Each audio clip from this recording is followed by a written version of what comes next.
Oh, hi everybody, Ezra Levant here. It's May 3rd and you're watching Battleground.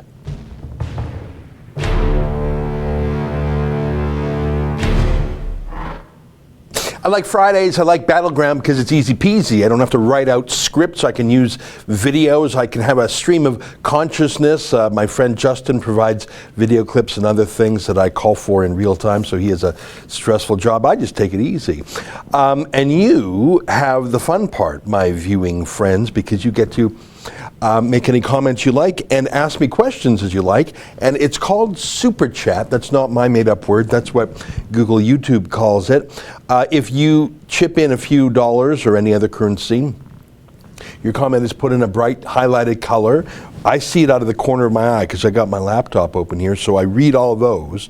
And the good news is that we actually get 70% of that dough. Google takes 30%, which I think is a staggering commission, but what else are you going to do? Tonight on my show at 8 p.m. Eastern, I'm going to talk about World Press Freedom Day.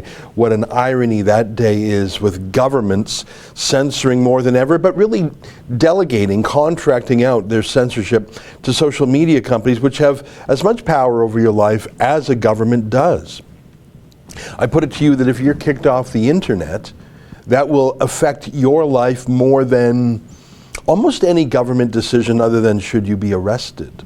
Would you agree with me? I mean, let's say a new tax or a new regulation comes in. That might inconvenience you, might cost you a few bucks, but I remember a thought experiment a few years ago. Would you leave the internet forever for $1 million? Was the thought experiment.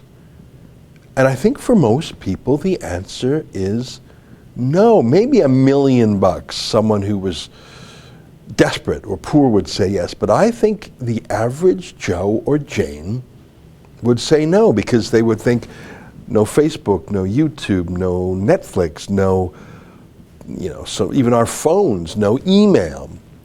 It's a bit of a blurry question because what is a TV show and what's an internet show these days?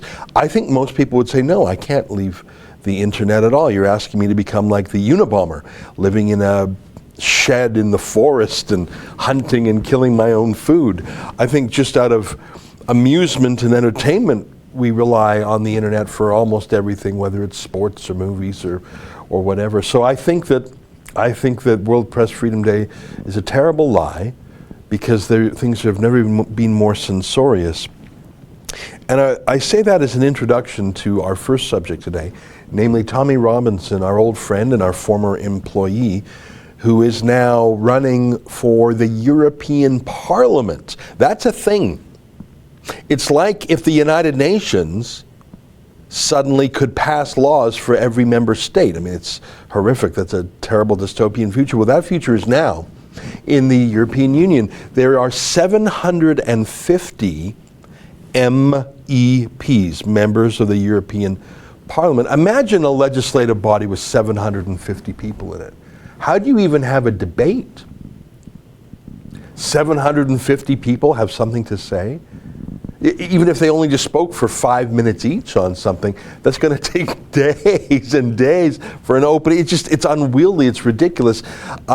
But the weirdest part about it is that it's based in Brussels, Belgium, and yet it has authority over every country. So the United Kingdom has 73 out of those 750 MEPs. So they know in advance that they will be outvoted every single time. But unlike the United Nations, when, let's say, every country gangs up on the United States, which often happens, let's say it's like 100 little countries are mad at the United States for something, or mad at Israel, or mad at some Western country, and only like 10 democracies stand up for the U.S. Everyone can laugh at it, because who cares? It's just the UN. We've all heard it called the United Nothings. But the European Parliament, their resolutions aren't just symbolic, they're not just press releases, they are binding in law. So a great proportion of the laws that govern life in the United Kingdom are made in Brussels, and not just that, it's not just as that weird, but most of the votes to pass that legislation come from Germany and France and Italy and countries other than the UK. That's a complete loss of sovereignty. That's why the UK voted for a Brexit in 2016, more than 1,000 days ago, and that was supposed to happen on March 29th, but it didn't. Theresa May, the Prime Minister, just said, we're not leaving. So on May 23rd, there's going to be elections, and Tommy Robinson has said, well then fine then, I'm running. I'm going to send him a message that I never forget. Can you throw Vote Tommy up on the page? So we support Tommy, obviously. We also support Nigel Farage's Brexit Party. And we like Gerard Batten's UKIP. Frankly, I'd love to see, of those 73 MEPs, I'd love to see 72 of them divided up between Nigel Farage's Brexit Party and Gerard Batten's UKIP, and then one seat for Tommy. Here's Tommy's website, votetommy.co.uk, and just scroll down. And some latest Tommy videos, some campaign news. Send them a message they'll never forget.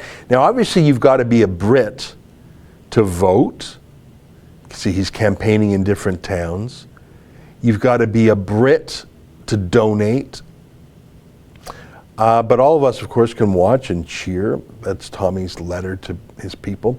The thing is, how do you campaign in the year 2019 without Facebook, without Twitter?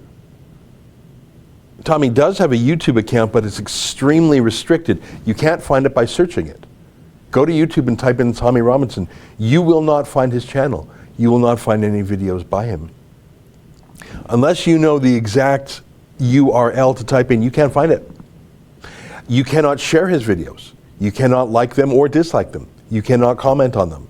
And before you click through, you have to confirm that you're going to watch something that the YouTube community, whatever that means, has deemed to be inappropriate. So that's as good as being banned, because unless you're already know how to get there, you can't find it.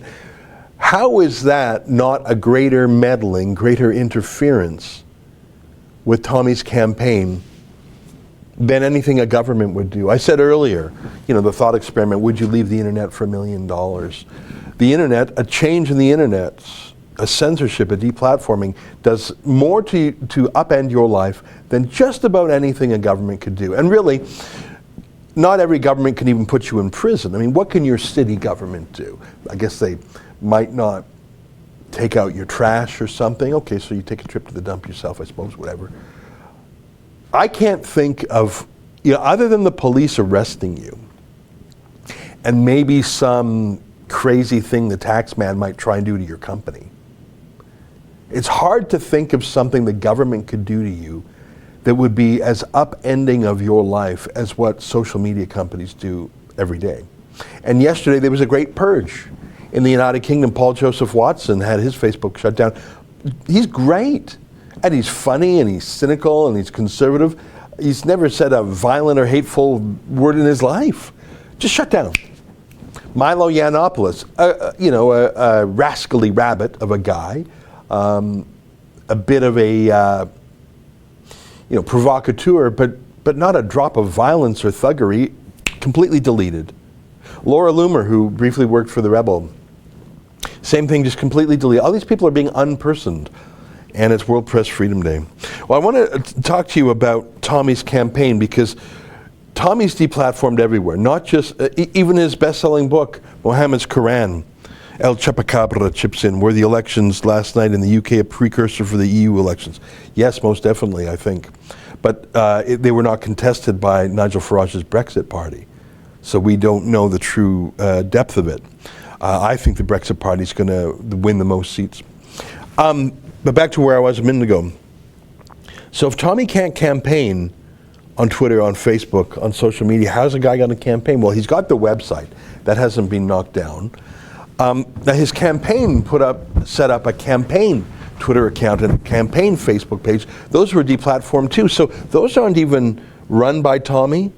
Those are about Tommy by an official campaign. In fact, I think it was last week when I was doing this same live stream, and in real time, Tommy's Twitter account was taken down. Anyway, so Tommy has done campaigning old school style, pamphlets on the street. I guess how they did it in the olden days, just shaking hands and going street to street. And I've been with Tommy in Manchester and other places in northwest England where he's running. I've been with him on the street, and people come up to him on the street and said, "Oi, are you Tommy Robinson, mate?" Actually, they know who he is, obviously. And they talk to him, and it's quite incredible. Walking around the UK with Tommy is quite an experience because he is truly a recognizable figure. And not just recognizable as you might see some old sports hero or some rock star and say, "Oh, that's Rod Stewart," or something. Or, "Oh, there's a character from The Who," or whatever. There's Elton John. If you saw Elton John on the street, say, "Oh, there's Elton John." And maybe if you were a super fan, you'd try and get an autograph or a selfie. But if you saw Rod Stewart or Elton John, unless you were a super fan, you really wouldn't care. You say, "Oh, I saw Elton John," right? I forget the names of The Who right now, Pete Townsend. But with Tommy, it's a little bit different because everyone has an opinion that they probably want to tell Tommy. So when people see Tommy, they don't just say, "Oh, there's Tommy. Oh, there's Rod Stewart. Oh, there's Mick Jagger." It's not just that. And I want to give him a piece of my mind, either tear a strip off him or give him praise. I've been with him. I've seen this.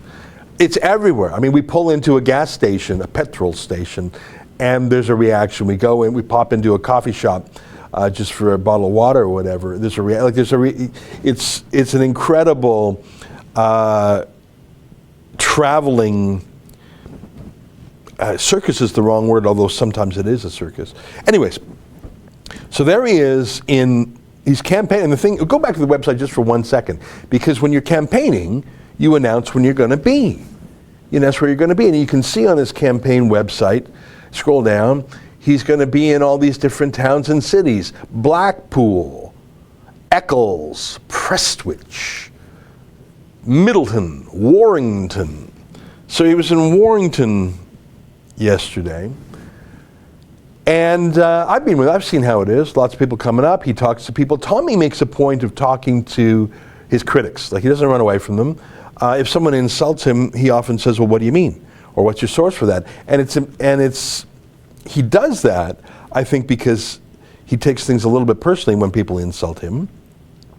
But more, I think it's because he knows from experience that most of his haters have no idea why they hate him other than they're told they're supposed to hate Tommy Robinson. And he actually believes, number one, he can have a teachable moment for that person to show them that they were reacting out of pure prejudice. And number two, maybe he can even turn them around. I've seen him do it.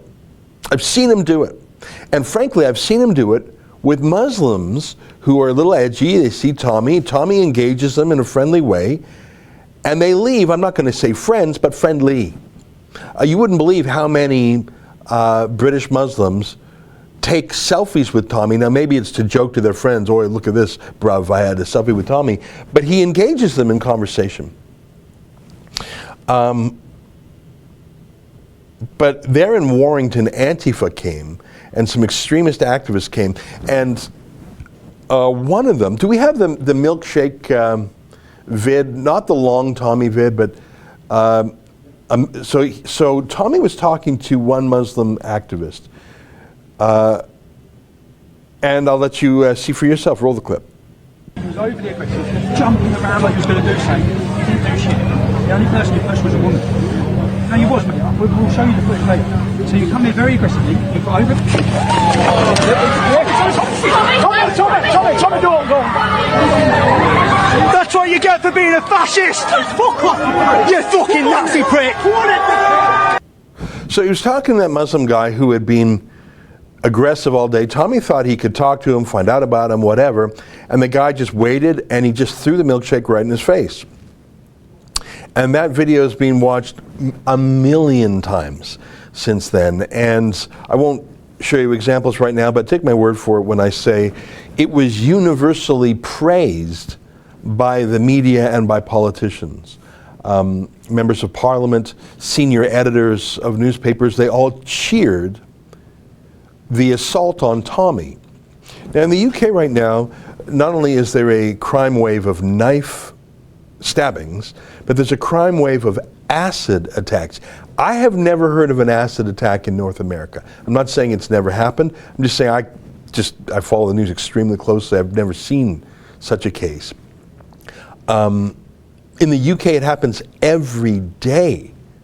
Apparently, people carry bottles of acid around with them. And one of the moves, which I regard as so bizarre and chaotic and anarchic, is, 15, look at this, is the sun.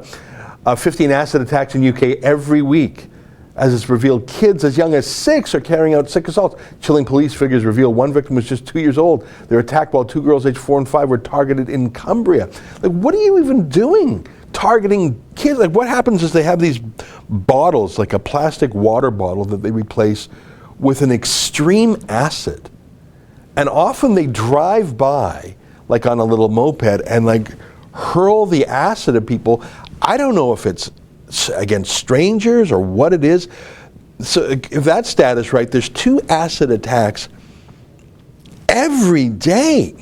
I read about a case of a group of Muslims, that's who they were, outside a gay club in London waiting. And it was like 2 or 3 a.m. and they attacked the guys with acid. So it's a thing there. It's a thing. So that was a milkshake today. It might be acid tomorrow. Can you call up an image of Pim Fortuyn? P-I-M is the first name, F-O-R-T-U-Y-N. And he was attacked with something like a milkshake. And then he was later murdered. I'd love both pictures. There's a picture of him having some garbage or something thrown at him. Speaking of gay clubs, there was a gay politician in Holland named Pim Fortuyn, and he was super gay. He makes Elton John look like Mike Pence. Pim Fortuyn is the kind of guy who would drive around in like a limo with a little laptop. Like he was the gay politician of his age. And he loved being gay and he loved gay politics, and that's why he was worried about Islam, because he detected quite early that Islam and being a really out of the closet, fabulous gay man were not compatible. He was obviously a liberal. He was not conservative by any measure. Liberal isn't even a big enough word. Yeah, there you go. So that's Pim Fortuyn on the left there. I'm not sure what was thrown at him, but it was from someone who didn't like his politics. Can you see if you can find him in his car with his dog?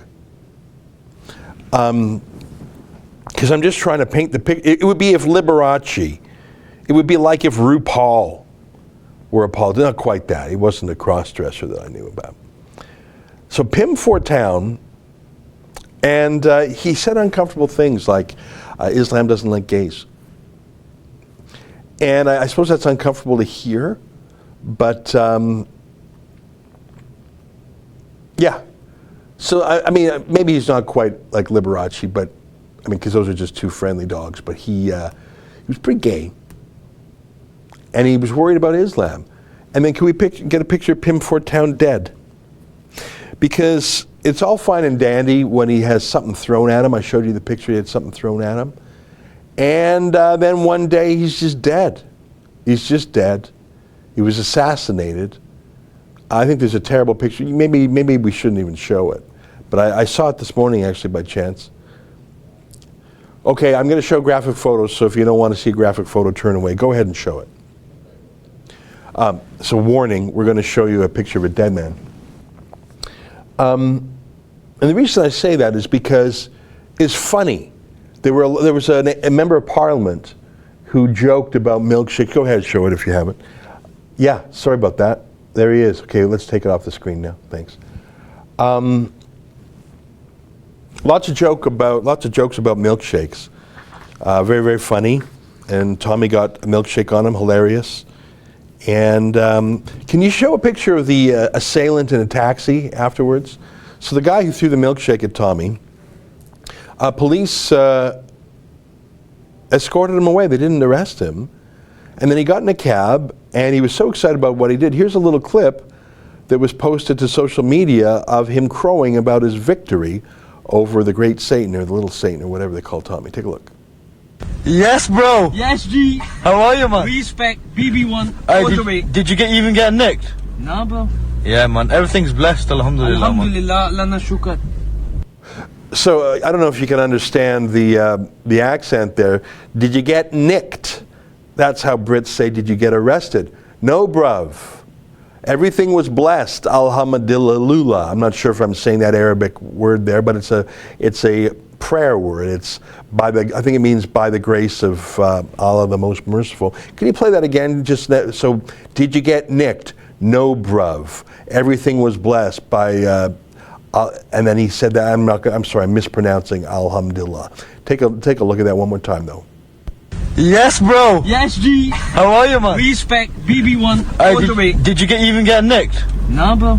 Yeah, man. Everything's blessed, alhamdulillah, man. Alhamdulillah, lana shukr. Yeah.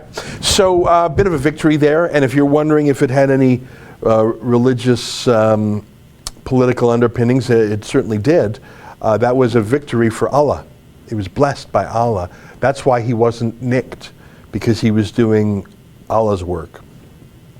And in fact, police did accost him and say, okay, we'll help you, we'll give you a ride down to the train station.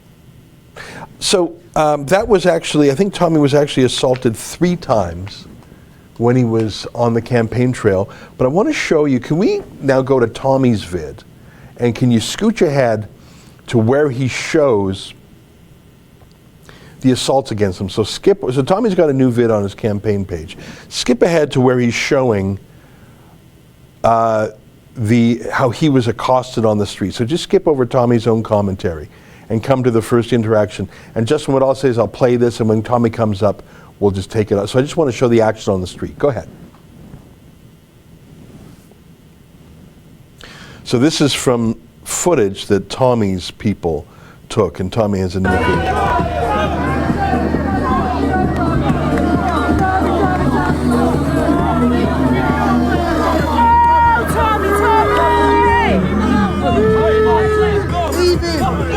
Okay, freeze it there. Just freeze it. Yeah, so hold it up there. So you can see there's the guy there. So he was shouting at Tommy. He was filming Tommy. He was pushing people around. So he wasn't just some fella chit-chatting. Play it some more. Keep playing it.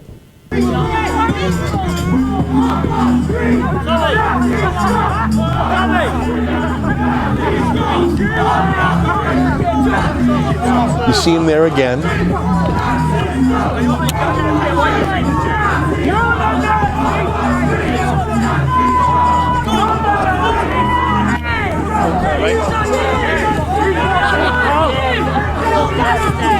There you can see. Okay, stop it there. So my point is, this guy was not some passerby. He was an aggressive guy he pushed some women out of the way. He was filming the whole thing. Now, I don't know why Tommy would frankly stop and talk to him. I mean, like I say, when I'm at a gas station with Tommy, when I see him, and some guys just, like if someone's that argy-bargy, there's no winning there. You're not going to turn a guy like that around. But for some reason, Tommy did talk to him later. Can you skip ahead, Tommy's commentary, to the next street interaction?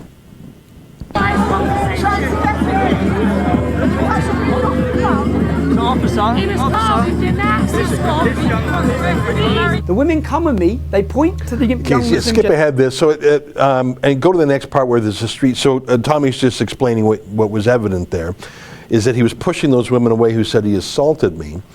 And just go to the next part of the vid there where you have more street action.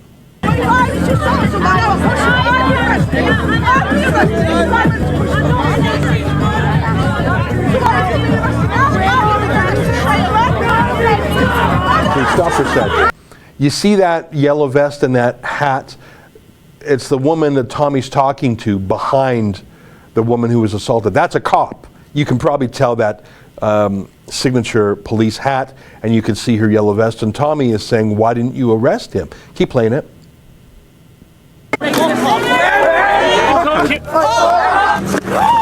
Yes, they. Okay, so and skip ahead to the next part.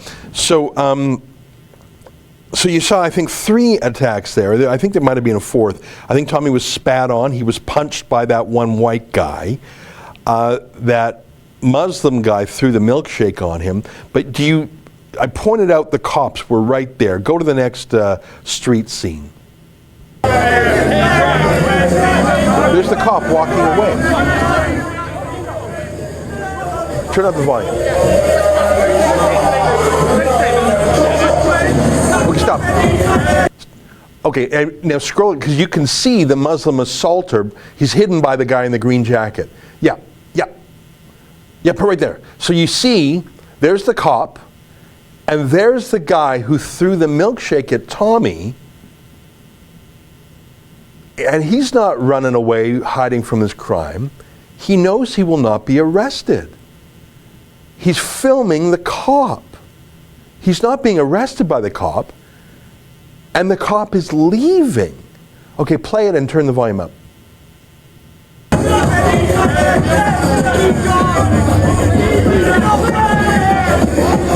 Then the ladies talk to a Okay, female scroll ahead police to the next street. So, do you see what...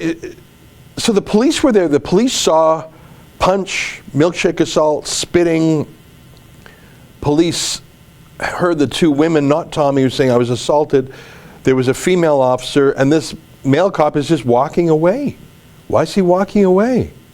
Of course that Muslim attacker was full of braggadocio and confidence because he knew which side the cops were on. Do you have the next street to say? Okay, here we go.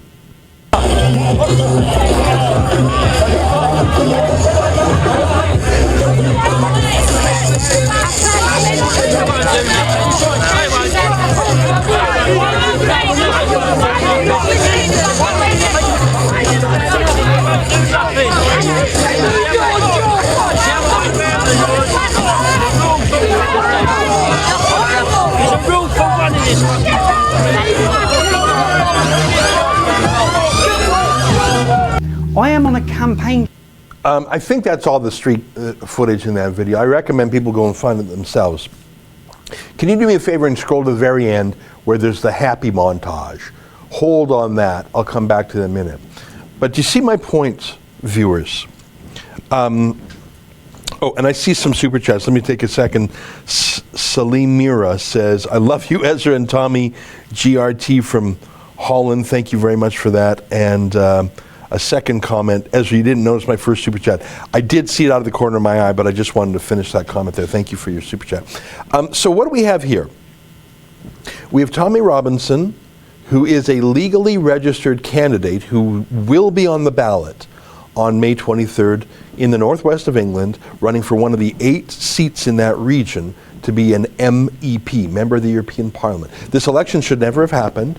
The UK should be out of the European Union. That should happen on March 29th, but the will of the people was violated, and they're still in, so they're running for MEP. Tommy was accepted by the Government Election Commission. You can run under your name, Tommy, even though his legal name is Stephen Yaxley Lennon. He is legally allowed to run under the name he's best known, Tommy Robinson. I think that's interesting. He's campaigning. He has a campaign team. He's doing it. He's got pamphlets. So he's a legal candidate who's legally running in a legal election, and he may win. I don't know if he will.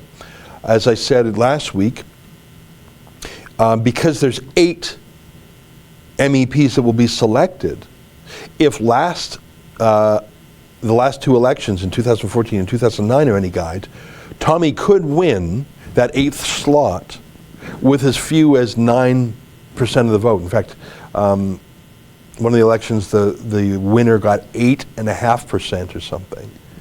So if can Tommy get 8 or 9% of the vote? I think he can. It's not a for sure, but I think he can. But he can't use Twitter. He can't use Facebook. He can't use PayPal. YouTube is essentially banned to him. So what can he do? Well, he can go out on the street. Okay, well, how do you deplatform a guy from the street? Well, you punch him, and you punch the women around him, and you throw a milkshake at him, and maybe you throw acid at him. And the police were right there. And they left. And that policewoman was right there, and Tommy said, this woman was assaulted right here. And the lady cop said, no, please move away, I'm leaving now. why are you leaving now? And that male cop with the beard was walking away, and Tommy said, why are you leaving now? And the criminal himself was so brazen and so confident that he was filming the whole thing. That's the United Kingdom in the year 2019. I showed you Pim Fortuyn when he had something thrown at him. And then I showed you Pim Fortuyn, and I'm sorry I did, lying dead on the ground. And I do not doubt that there is someone in the United Kingdom, in that country of 60 million plus souls, who wants to be a hero to his people who would kill Tommy or throw acid on Tommy. You saw the hero's welcome. Actually, I didn't show you all of it. I just showed you that one cab driver who was thrilled by it. But the hero's welcome that assaulter got for throwing a milkshake on Tommy.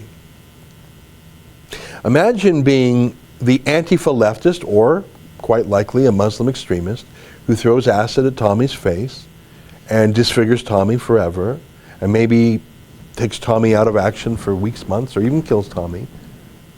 And maybe the police would actually arrest and prosecute such a man, and maybe he'd even be put in jail, and he would be the king of the jail. He would be the hero in the jail. The jails are run by Muslim gangs. The jails are all halal. They pray 5 times a day. They have halal food.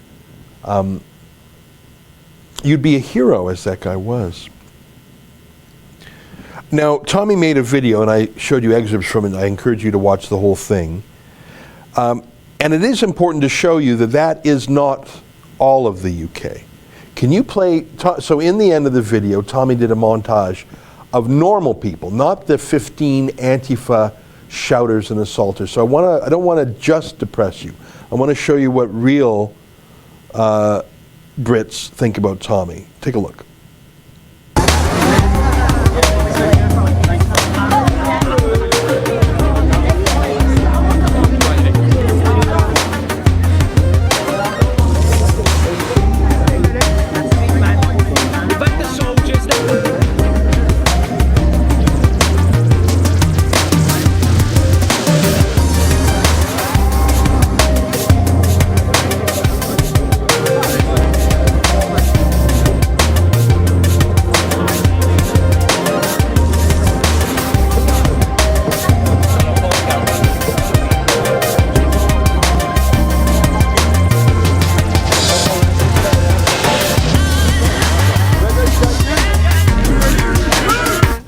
Free to hold my election campaign. Yeah, so if you want to watch the whole thing, I think I showed you most of it, but I wanted to end on that to show you that, and that's what it's like. Again, I've been with Tommy in a variety of cities, from London to Luton to Manchester to Newcastle.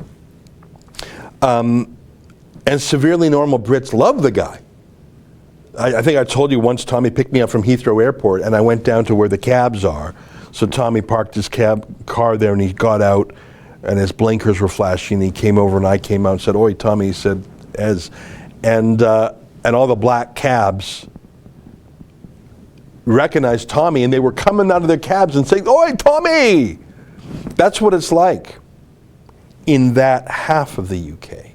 The other half of the UK, the Labour Party half, the Antifa half, the Jeremy Corbyn half, the Muslim half, not all, but some of it, hate Tommy and would be delighted if he were to be murdered. I paid fairly close attention to Tommy because of our interesting relationship. As you know, he used to work for us, then he left to go independent, then he was thrown in jail, then we crowdfunded to get him out, and I've been supportive of him since. And I follow him because he's interesting, because he's a friend, but mainly because he is a time machine for me. If I want to know what our future is here in Canada or the United States or Australia, I look at Tommy. So what he's going through today will happen in Australia and Canada in 6 months or a year, and will happen in the United States in maybe 2 or 3 years. In fact, if you look at New Zealand, maybe you can even find the website. I saw that someone has been charged with sharing a video of the New Zealand mosque shooter, and the person who just shared the video online, I think he's being sentenced to prison for 14 years or prosecuted for that. So that's an extreme form of censorship.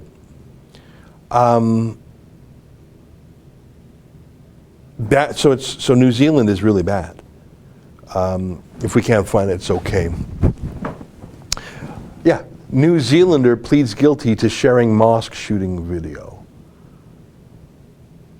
A Christchurch businessman has pled guilty to sharing a live stream video. Prosecutors accuse the 44-year-old of sending the video to an unknown person. He faces a maximum penalty of 14 years in prison. Philip Arps, 44. I don't disagree that the video is gross and chilling and it's a snuff film, but 14 years in prison for sharing a video? That doesn't sound like New Zealand. Or maybe it is New Zealand. What happened to Tommy doesn't sound like the UK. It sounds more like what George Orwell called Airship One. Have you read the book 1984? Since high school. A lot of people read it in high school or university. Can you read it again? I should take my own advice. I should read it again. Because it has absolutely come true, but in ways that George Orwell could not imagine. When he wrote it, I think he wrote it in the 40s, he could not imagine the panopticon of the internet. Panopticon is a Greek word that means sort of the all-seeing eye. Eyes on everything. Argus. You think you're watching Facebook. No, Facebook is watching you. Now, in 1984, the telescreens, or whatever they were called, they watched you and you watched them. So he had an inkling. He had an inkling. You had to have the TV on in your house all the time. And it told you, it broadcast Big Brother to you, but it also kept an eye on you. But I don't, so maybe he did have a hunch. But everything you do and say is tracked, everything. And there's a merger with big media and big government. I mean, sometimes it's absurd. Like if someone were to write a fiction, a novel, a movie, where Amazon or a big tech company got a $500 million contract with the CIA or the NSA, people say, oh, that's too on the nose. No, but that's true, actually. You want to pull up the Amazon contract with, I think it's the CIA. I think they've got a $400 million contract for the CIA. Or maybe it's the NSA, I've forgotten. Like, that's too on the nose, isn't it? Like, if someone were pitching a script in Hollywood about this big tech company that knows all your data, and they're doing a deal with, details about the CIA's deal. This is in the Atlantic with Amazon. A $600 million computing cloud built by an outside company is a radical departure for the risk-averse intelligence community. So Jeff Bezos, who has one of the world's largest collections of data about you, is building a $600 million system for the CIA. You know all these photo sharing apps, these photo apps where you upload a photo and you can tweak it and everything. You know, there's a conspiracy theory out there that that's just all being harvested, that Instagram, if you read the terms of service in Instagram and Facebook, which is the same company, you'll see that when you upload a photo to them, it becomes their property. Did you know that? Are you able to get in the terms of service of Instagram? I bet you could find that pretty quickly. Sorry to give you a little project in real time, but go to Instagram, go to the terms of service, and when you upload a photo to them, they own it. Did you know that? That's not a conspiracy theory, that's not a speculation, that's in the terms of service. Yeah, terms of service, scroll down. Here's all their bump. We're fostering a safe environment. But the data policy, okay, your commitments keep going. Let's find it here together, yeah. keep going. I really want to show people because permissions you give to us. We do not claim ownership of your content, but you grant us a license to use it. Okay, you see the technical difference? So they don't say they own it, but you are saying they can use it. Nothing is changing about your rights in your content. We do not claim ownership of your content that you post on or through the service. Instead, when you share, post, or upload content is covered by intellectual property rights, like photos. You hereby grant to us. Go down a little bit. Do you see where it says, where I'm reading? You hereby grant to us a little bit higher. It's near the top of the page there now. You hereby grant us a non-exclusive, royalty-free, transferable, sub-licensable, worldwide license to host, use, distribute, modify, run, copy, publicly perform or display, translate, and create derivative works of your content. You can. Do you see what I? So. And then read the next one. Permission to use your username, profile pic with sponsored content. But okay, thanks. So do you see my point there? So you didn't sell them, but you gave Instagram the rights to use your photo in any of the ways they just described, including to modify it. Is it a tinfoil hat thing to say that they are maybe giving every single human's photograph to the NSA? Or Facebook probably would give it to China too for cash. Mark Zuckerberg would do anything for money. So all these, the whole Cambridge Analytica scandal was answering those questions on Facebook. If you were a character from Game of Thrones, which character would you be? Take this psychological profile and find out. Oh, this is a really fun game. I'm going to answer some psychological questions, and they'll tell me what Game of Thrones character I am. They'll tell me what character from, I don't know, the 90s show Friends I am. This is going to be so much fun. Yeah, well, they took all that data on you, that psychological data, and they built a database. That's what that was, right?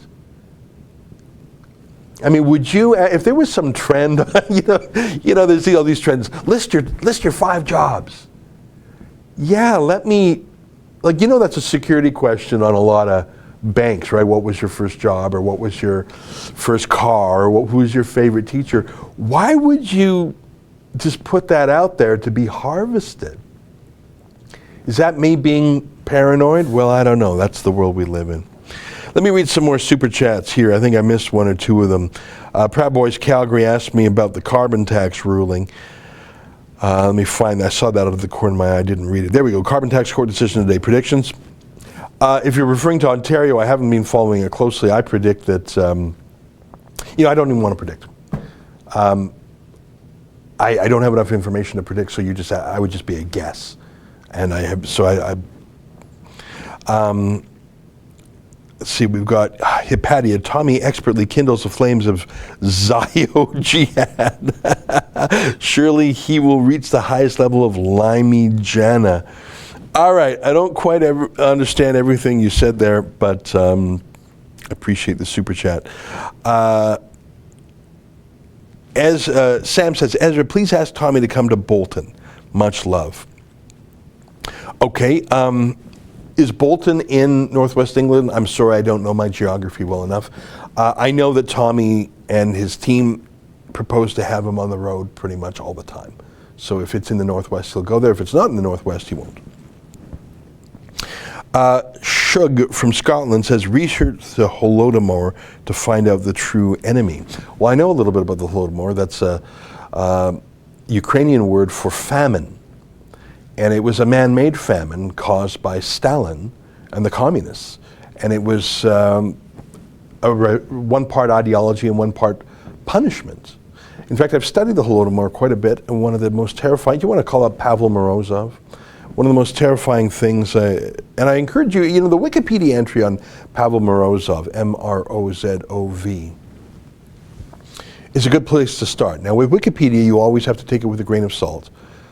I use Wikipedia just to give me a quick snapshot on one point of view. Yeah. And then I go to the references at the bottom, like, you know, all the footnotes. That's where you learn. But you see that guy on the right there? Click on that picture there. So he was 13 or something, or 12 or 13. He was a boy. He was a boy. And the story, and forgive me this detour, but I think it's relevant to everything we're talking about. So this boy was a Ukrainian boy who overheard his parents, who were peasant farmers, kulaks as they were called, criticizing Stalin for his forced collectivization of the farms. So this boy, young boy, hears his parents saying, we don't like Stalin. So he rats out his parents to the KGB. And his parents are taken away. And he's turned into a hero. He's given the title Informant Number 1. And if you think that's horrific, get this. Every young pioneer, that was the Soviet Boy Scouts, was taught that this was the highest level of achievement a young boy could have, to turn in his parents to the state. Was taught that you should be more loyal to the government than to your own parents. And in fact, I had a friend who was in the Young Pioneers. He obviously came over to Canada afterwards, and he said that they had to wear little pins with the little picture of Pavel Morozov. So that's a horrible, horrible thing, isn't it? I think I missed one more super chat. I think it was from Fraser Burney, is that right? Maybe it's in my email there. I'm sorry, I've got a lot going on here. There we go. Fraser McBurney. You can donate to Tommy's campaign from Canada. I have already sent him some money. That is not accurate. I've looked at the laws because I was curious. You can only donate to Tommy's campaign if you're a Brit, British citizen, British corporation. You have to have a nexus with the UK. If you're a foreigner, you can't.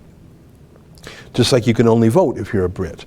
Now, there's other ways you can support Tommy, but not his campaign itself. So I don't know. I haven't been to the donation section of the page there, but yeah, he can only. You can. There's rules on the donations, and there's no foreign donations allowed. All right, it's 12:47, and we've talked for 45 minutes about Tommy. We've talked about the KGB. We've talked about Airship One. We've talked about censorship. We've talked about police literally standing by as Tommy was spat on, thrown milkshake on, punched. Women were punched, and they were right there. That lady policeman getting into the car and saying, "Move away, I'm leaving now," was pathetic. But I think the most humiliating was when the milkshake assaulter was so confident that the cops were on his side that he walked and filmed Tommy asking the cop, "Why won't you do anything?" He filmed. He was feet away. That's the UK today, Canada tomorrow, America the day after. Unbelievable. We've got only 12 minutes left. I was going to get into the carbon tax situation in Alberta, and I'm not sure if 11 minutes is enough time to do it. And I'm not sure if the 874 people watching right now would switch gears in such a big way, so I don't think I will. We will have more. Let's take 30 seconds. People are probably wondering what I'm talking about. Jason Kenney's the new Premier of Alberta. He ran on an anti-carbon tax agenda, but bizarrely he chose as a Deputy Chief of Staff a carbon tax lobbyist, someone I know, I used to work with years ago, when many years ago, when I was with Preston Manning, I think, or Stockwell Day. His name is Mark Cameron. He's a very nice fellow. I think Jason Kenney's probably friends with him because they're both very traditional Catholics, and that's great. But Mark Cameron is an Ottawa carbon tax lobbyist. Why is he being hired as a Deputy Chief of Staff in Alberta? Makes no sense to me. We'll talk more about that later. I don't want to switch gears with only 10 minutes left. I do want to, Justin, can you do me a favor? I want to show some of the reaction. I want to prove that the violence against Tommy Robinson was not criticized by the UK establishment, but was rather praised. I think if you just type Tommy Milkshake into Twitter, you'll see how ubiquitous it is. So go to Twitter, go to the search bar, and type in Tommy Milkshake. Because it's one thing for a private citizen to say, that's great that Tommy was attacked. That's not good. It's, I think it's malicious. I think it misunderstands that the rule of law means you can't attack anyone, including your political enemies. That would be bad enough. But I want to talk about what I call the blue check marks. That's not what I call it. That's what Twitter calls it. When members of parliament, when senior editors do it, if you're having trouble finding it, you know, frankly, Tommy's video actually, oh, okay. All right, don't worry about it if you can't find it. But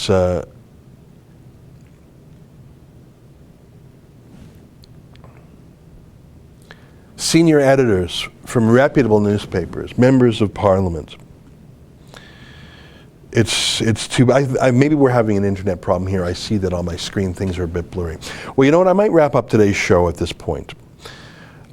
Folks, let me conclude by saying that what's happening in the United Kingdom is of interest to people in the United Kingdom, but I believe it's of interest to people around the world. I am genuinely afraid that what they're doing to Tommy is a precursor to worse. I think that there's a really real risk that he will be... Can you get the Bolsonaro stabbing vid? We'll close on that.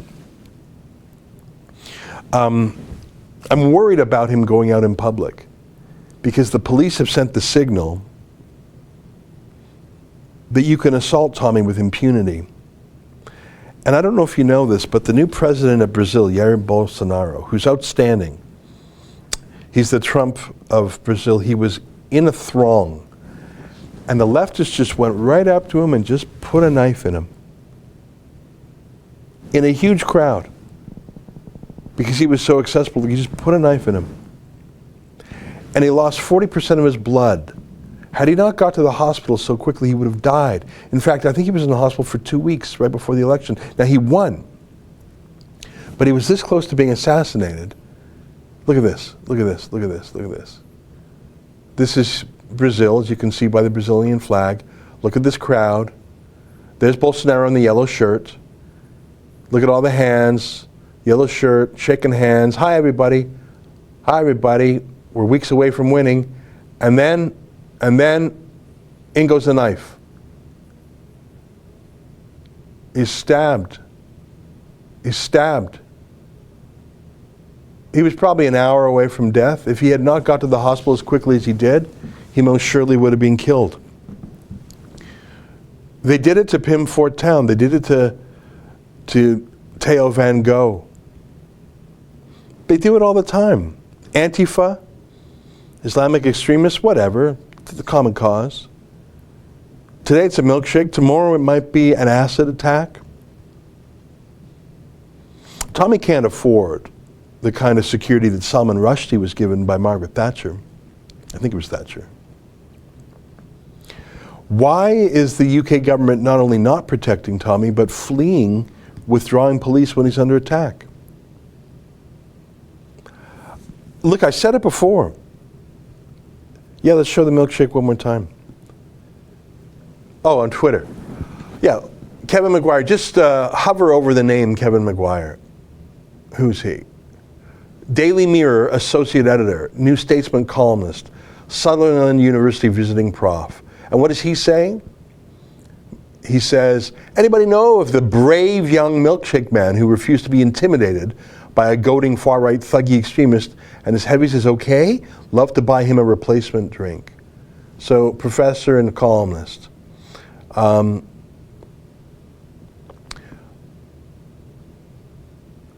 Okay, who's Helen Pidd?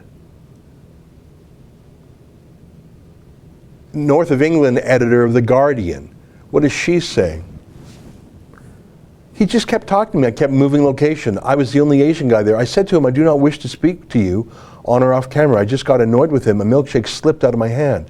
Well, we know that's a lie because we saw that man was extremely aggressive. Who's this guy? Correspondent covering the stories for ITN's 5 News. And what does he say? Tommy has covered a milkshake second time in 2 days. So he's not really cheering it. But he's not against it. Let's find some more blue check marks because, there we go. Okay, he's just noting the news. But you see the joy, who's that guy? The jubilation. Can we make it a trend? That's what the media editor of The Guardian says. What does Jim Watterson say? Who knew Tommy Robinson was getting covered in milkshakes in Manchester's satellite towns would be the EU election narrative? Who's Jim Watterson? Media editor of The Guardian. What's underneath? Mike Stuckbury. A lot of people tutting Tommy Robinson getting milkshake over him as if he weren't the leader of a violent extremist group who openly consorts with white supremacists. So do you see a word of condemnation yet? Tweeting pictures of milkshakes. Who's Jeremy Vine? Yeah, I mean, not a word against it. If it were, there was an MP there. Okay, that's enough, thanks. There was an MP, I think her name was Anna Sobry, who was called a Nazi by some yellow vester. That's it, just the word, you're a Nazi. And he's being prosecuted for the crime of calling him a Nazi. Well, you saw these people were calling Tommy a Nazi, and then they throw a milkshake, then police walked away. What's terrifying is when you can't rely on the government to uphold the rule of law. You know, I was saying this to Justin earlier, we're almost out of time. David Anderson says, why are there only 300 likes? I don't know. But there's 900 folks watching, so let me say this. I used to be a lawyer in Canada, and in the UK our laws are similar. When you're charged with a crime, the style of the cause, as it's called, says R v so-and-so. The R stands for either Regina or Rex. Regina means queen, Rex means king. R v Jones. The queen is suing Jones. The king is suing Jones. Why? Why is it styled that way? You ever wonder? Because when you commit a crime, you're not just offending the person you hurt, you're offending the queen herself because you violated the queen's laws. And the queen insists on order. And even if the individual you attacked doesn't have the means or the time or the resources or the interest or the knowledge on how to prosecute you, the queen will. Because you have upset the law of the land. It's different than, Smith versus Jones, who are quarreling about a private matter and the queen doesn't really care. Smith versus Jones. That's how a lawsuit might be styled if it's over a quarrel over a neighbor's fence. Queen doesn't care. You shoot your neighbor, the queen cares because you've violated the law. Here's my point. What happens when you can't rely on the queen to uphold justice anymore? Of course, Queen Elizabeth would be appalled by that. But she's delegated her power to the Attorney General, to the police. What happens when a great city like Manchester and its satellite towns, what happens when the police no longer do their police work? What happens when they no longer maintain the rule of law? What happens when the prosecutors no longer prosecute? But rather, do you want to, we don't need to show it again. You can see the whole video on Tommy's website, votetommy.co.uk. What happens when police witness an assault 1, 2, 3, 4 times in the space of a half hour? When not just Tommy, but 2 women are assaulted, when the police saw it, and the police say, we're leaving now, and look, there's the milkshake man, and give me one more time the cab. Give me the taxi video just one more time. He was so brazen, and then he got in the cab, and he was a hero. I'm talking about the milkshake man in the cab. And he was bragging about Oh, I think I just lost my TV over here. Anyway, if you can play that, that'd be great. Him bragging in the cab about not being nicked. Take a look. Yes, bro. Yes, G. How are you, man? Respect, BB1, all the way. Did you even get nicked? Nah, bro. Yeah, man. Everything's blessed, alhamdulillah. Alhamdulillah, lana shukr. Alhamdulillah. Everything's blessed, bro. Didn't even get nicked. So you see that and you think, well, if there's no rule of law, what do I do? How do I protect myself? And does this work both ways? I find this extremely depressing. Extremely depressing. And what are you going to do? This is depressing. But if Tommy Robinson is hit with acid the next time, or God forbid, murdered, things are going to get a lot worse over there. I hope it doesn't happen. That's it for today. It's 1 o'clock on the nose here. That's 6 p.m. in the UK. There's one more super chat. I'll just read it before I go. MVP, say a prayer for Australia. A socialist government will be elected. Yeah, Australia, it's not much better than New Zealand. Folks, that's it. I'm sorry to end on such a dark note, but I believe these are dark times. And that's why I go to the UK from time to time. It's my time machine. If I want to see how bad things will be 5 years, 3, 4, 2 years in the future, I go to the UK, and then I come back to Canada. It's bad here. It's not as bad as it is over there. Until next time, on behalf of all of us here at Rebel World Headquarters, to you at home, goodbye, and keep fighting for freedom.